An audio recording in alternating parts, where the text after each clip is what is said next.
I was abandoned by my father when I was just 5 years old. Statistically speaking, that I would be 10 times more likely to abuse drugs as an adult. I didn't know that I'd be 20 times more likely to be incarcerated or go to jail. I even got in with some of the bad boys and some of the people who were doing some bad things until I was about 35 years old. I met the woman of my life. It was like hitting the lottery and not having to pay taxes. We got married.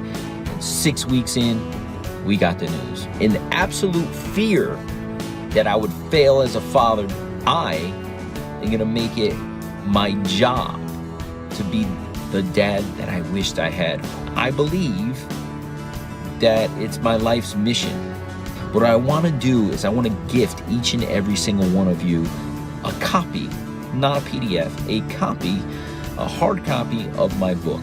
Powerful lessons that if you just pick just one lesson and you implement it, you're going to see a difference in your child's life. So the big question is this: how are parents like us, who don't have a manual, who are doing the best we can, who feel as though we aren't enough, how are we going to raise healthy, happy children who we are proud of and still keep our sanity in that process? That's the question, and this podcast will give you the answers. My name is Ryan Roy, and welcome to I Don't Know Jack About Parenting, a podcast for parents who are being real with themselves. Hey, welcome to this episode. Welcome to my first ever podcast. I Don't Know Jack About Parenting. I Don't Know Jack About Parenting says it all, I believe, because I believe that that's what most parents feel about. That's the feeling they have, like, oh, I don't know what to do. I don't know how to do this. On top of that, it doesn't come with a manual. And my recent experience of having a 7-year-old and a 1-year-old, both boys, is that even when I think I've figured something out, they continue to grow and give me new challenges. So it feels like on a continual basis that this guy right here just doesn't know jack about parenting. Why do I want to start a podcast? Well, multiple reasons. One, it's a way for me to voice my thoughts and learn and document what it is that's going on in my own parenting journey. But I am a big believer that when you share something, it gets more deeply embedded in yourself, right? If you learn something and then you teach it, because you're teaching it, it just becomes a little bit more part of who you are, part of your DNA. So it gives me the opportunity to just share my own thoughts. So allow me to introduce myself. I am Ryan Roy. I am a believer. I am a husband, and I am a father. I'm also a speaker, and I am, at this point, a best-selling author of the book called Be the Dad You Wish You Had, which is a pretty exciting feat. I want you to understand a little bit about me. I was abandoned by my father when I was just 5 years old. At the time, I really didn't know what that meant, right? I didn't have any reaction to it. It was just my reality. At the time, I didn't know, statistically speaking, that I would be 10 times more likely to abuse drugs as an adult. I didn't know that I'd be 20 times more likely to be incarcerated or go to jail as an adult. I had no clue. Plus, as I was growing up, I was pretty social. I played sports. I was able to always find a group of boys no matter where we were. As I got into adolescence and high school, I played a lot of sports there. I was in some of the more advanced classes. I just had an eclectic group of guys in all facets of life. I even got in with some of the bad boys and some of the people who were doing some bad things.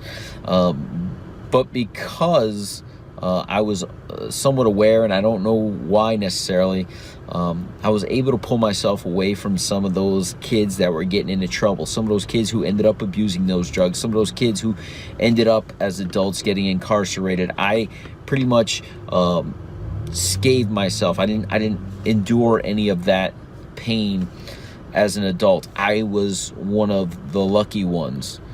But that didn't mean that as I got into my adult years, there was this longing to want to know who my father was, but there was this longing not only to know who he was, but to know who I was through him. So much so that because I didn't know who he was, I made a very conscious effort to not become a father myself. I was in long-term relationships. Women wanted to have my children, and I just did not want to go there in absolute fear that I would fail as a father because I didn't have a role model and I didn't know what that looked like. I went through a number of years feeling this way. I saw friends, some family members all start to have kids, grow their career. And I was like, I am not going to have that family. I'm not going to have those kids. That is not me. Until I was about 35 years old, I met the woman of my life. And it was actually like hitting the lottery, because as we started having those conversations about where we were going to be, what we wanted out of life, she shared with me that if we were going to proceed forward, we're having these intense conversations. Hey, do you want kids? And I was like, well, do you want kids? And she says, well, I was told that I only have a 5% chance of having children. So if that's what you want going into this, you should know that. For me, it was like hitting the lottery and not having to pay taxes. I found this beautiful, amazing woman who I would not have to face my greatest fear with, because she was unable, according to some doctors, not able to conceive. We got married, and 6 weeks in, we got the news. She was pregnant with our first child. Now, you would think that I was scared, but I really believed that I was going to create life with the person I'm going to spend the rest of my life with. So I was ecstatic about that. But really quickly, I realized, wow, I'm going to be a dad. And I don't know how to do this. So I started reading every article I can read on parenting. I grabbed parenting magazines. I started reading blogs. The internet's a big part of my life, right? So I went there. I went to the bookstore and I started buying books like What to Expect When Expecting, The Expectant Father, any dad stuff I can do. I started Googling, what does it look like to be a good dad? I remember getting on Facebook, and all of my high school friends, I got it on this big thread. I tagged everybody and I said, give me one piece of advice about parenting you wish somebody had given you before you had your kid. And I got some amazing responses, but I realized that everybody had a different parenting style, right? Everybody had their own opinion. And I'll tell you, I took some of that information and I held on to it. It made a lot of sense to me. Some of it I threw out, to be quite frank and honest with you, because I'm going to tell you what my guiding light was. At some point, somewhere internally, I said, you know what? I don't have the tools. I look at that as a positive. I didn't have a bad influence. As a matter of fact, I am going to make it my job to be the dad that I wished I had. What does that guy look like? And I literally put down lists of qualities that I thought a good dad would have. I started putting down behaviors, right? Things I can do with my children that I thought a good dad would do. I literally put myself in my younger self's shoes and said, what did you miss out on that you wished you could have accomplished? And I'm so excited to let you guys know now that I'm starting this podcast, that I'm starting a blog to go along with it. I've written a book that I have two absolutely amazing young boys. And so many times when we go out in public, or so many times I witness other people parenting, and I get an opportunity to either share, or I get an opportunity, or somebody asks, your kids are so well behaved, like, what do you do? I often give them some, what I consider to be really simple, common sense advice. I consider that because I've spent hours and hours and hours of time researching what it is to be a good parent. I've implemented these skills into their development. And what seems second nature to me and really common sense, the more I think about it, really isn't. I've just put in the long hours and dedication to finding out what it is and making sure I implement that. So that brings me to why I wrote the book, Be the Dad You Wish You Had. It's 40 powerful lessons. I'm telling you, powerful lessons that if you just pick just one lesson and you implement it, you're going to see a difference in your child's life. But if you were to implement all 40 over time, and these aren't things that you do just once, they're things that you do continually and they become part of your routine. If you implement them, I almost guarantee you without fail that you will have the blessing of well-behaved, respectful children that you can entrust will go out into the world and make you proud.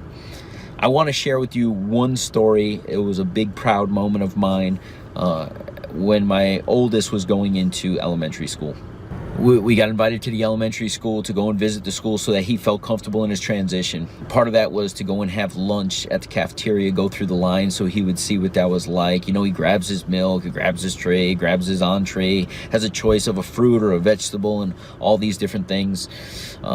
He goes through, he has to say his name loud and proud, right, so she could take payment that's on the account. We go through, we sit down, and I remember looking around. Unfortunately, as parents, fortunately, unfortunately, whatever way you want to look at it, we tend to compare. So as we sat down and I'm helping him open his milk, I'm looking and I'm seeing other kids open their milk. And I was like, oh, maybe you can open up your juice. And he tries and he can't really do it. And I'm looking, I'm seeing other kids able to do this. And I'm literally embarrassed as a father. I'm thinking to myself, what have I done wrong that I'm sending my 4, almost 5-year-old into the world and he can't open up his milk carton?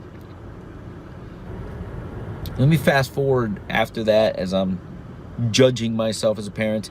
I move forward into where at the media center, and whoever's guiding the tour, there's probably about 30 parents, meaning there's 30 kids, ages 4 and 5, running around the media center or the library. And as we're listening intently to whoever the person is touring and explaining us about the school, we quickly realized as parents that the kids were running around, and unfortunately they started pulling all of the books off of the shelves and making a mess in a library. Imagine a librarian going, my books are all on the floor. I have to restack these in order. So as I quickly make my way and find my son, to my surprise, to my delight, my kid, and I looked around, I surveyed as best I could. To my delight, my son is picking the books up and trying to put them back on the shelves. See, in that moment, I realized that it took me 4.5, almost 5 years to teach him respect, to teach him respect for other things, to teach him right from wrong. And I can teach him how to open a milk carton in just minutes or maybe an hour max, or a couple times trying.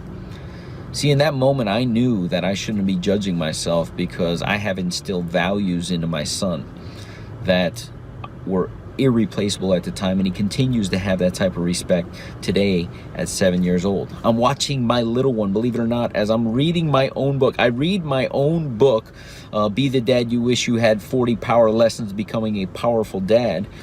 I read my own book as I'm watching my 1-year-old grow up. I'm like, what did I do with this one? I want to duplicate that. And I often go, oh, I haven't quite hit that lesson yet. Let me hit this lesson also. So what I want to do here on this podcast, as I'm starting this podcast and the book is newly out there, I'd like to offer it to each and every single one of you for free. I hope you please subscribe to the podcast. You will, underneath the podcast, have access to other ways to listen to me or watch me via YouTube or Facebook. But what I want to do is I want to gift each and every single one of you a copy, not a PDF, a copy, a hard copy of my book. All I ask that you do is you pay the shipping and handling so that I can get it there. But I want to gift you a copy of the book. And the reason I want to do that is because I believe that it's my life's mission at this point to impact and empower more dads to become the dad that they wish they had. And that's why I'm starting this podcast. That's why I'm starting a YouTube channel. That's why I have a blog going, and that's why I have other books and programs that I'll be making. But this is just the start of it. So if you like this, subscribe. If you really like it, share it with a dad or two or a mom or two, because the principles I'm going to be teaching are universal to parents. So I'm excited. Go get your free copy now at the link BeTheDadYouWishYouHad.com. We'll see you in the next episode. Do you want to be the dad you wish you had? If so, go get my free book, Be the Dad You Wish You Had, at BeTheDadYouWishYouHad.com. Inside, you'll find my most effective 40 tips to quickly and easily transform yourself into the ideal dad. Go to BeTheDadYouWishYouHad.com now and get it while it's free.